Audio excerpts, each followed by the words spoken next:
Konsep sistem pengendalian manajemen. Ada 4 konsep dasar sistem pengendalian manajemen, yaitu yang pertama sistem, yang kedua pengendalian, yang ketiga manajemen, dan yang terakhir adalah sistem pengendalian manajemen. Sistem adalah kumpulan dari elemen-elemen yang berinteraksi untuk mencapai suatu tujuan tertentu.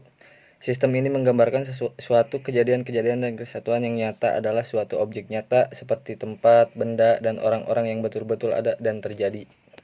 Sistem terdiri dari 2 bentuk, yaitu sistem formal dan sistem informal. Sistem formal adalah sistem yang memungkinkan pendelegasian otoritas di mana sistem formal memperjelas struktur kebijakan dan prosedur yang harus diikuti oleh anggota organisasi. Sistem dengan struktur, prosedur, dan respons yang terpola membantu manajemen dalam merencanakan dan mengelola strategi untuk mencapai tujuan organisasi dengan tetap memperhatikan lingkungan yang ada. Pengendalian atau kontrol merupakan bagian dari fungsi manajemen. Controlling berperan untuk mendeteksi deviasi atau kelemahan yang perbaikan terhadapnya menjadi umpan balik dari suatu kegiatan yang dimulai dari tahap perencanaan hingga tahap pelaksanaan.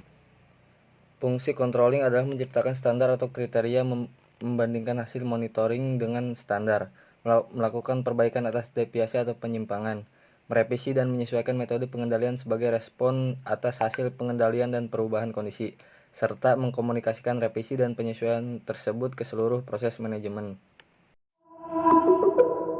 Sistem pengendalian manajemen. Sistem pengendalian manajemen adalah suatu sistem yang dipergunakan manajemen untuk mengendalikan organisasi agar tujuan organisasi dapat tercapai.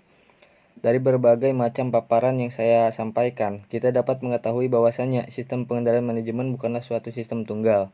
Sistem ini akan terdiri dari sub-sistem.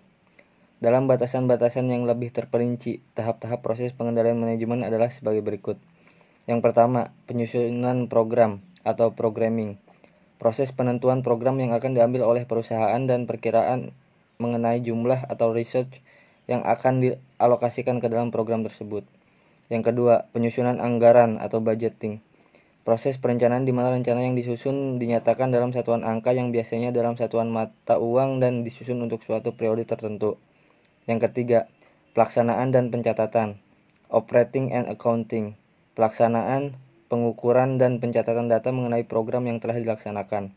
Dan yang keempat, pelaporan dan analisa, reporting and analysis, proses pelaporan baik dalam data akuntansi maupun data lainnya dan analisa daripada laporan-laporan tersebut. Pengendalian manajemen.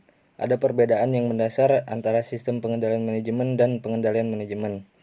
Sistem pengendalian manajemen membantu manajer menggerakkan organisasi ke sasaran strategik, sedangkan pengendalian manajemen berfokus pada implementasi strategi.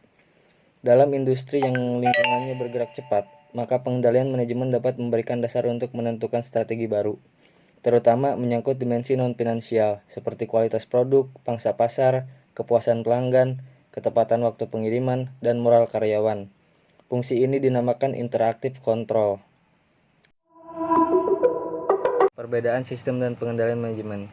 Sistem pengendalian manajemen merupakan sebuah kesatuan pemikiran dari metode akuntansi manajemen untuk mengumpulkan dan melaporkan data serta mengevaluasi kinerja perusahaan.